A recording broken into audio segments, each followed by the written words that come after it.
tämä liikennehaitta matkustajille? Tuossa vuosi sitten tämä ihan samainen kotti oli ilkivallan kohteena.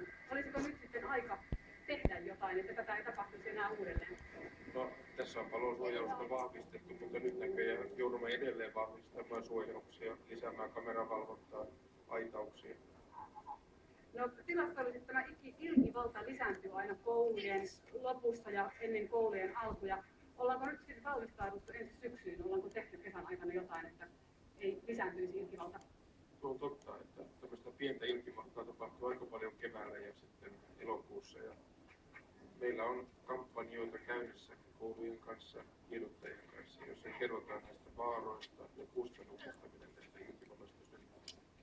Ja todella, jos vielä muistutettaisiin tästä sitä, että mitä tapahtuu, jos nyt joku ilkivallan tekijä menee tuonne raiteille, sehän on aivan hengenvaarallista. Minkälaisista volttiluvuista nyt puhutaan?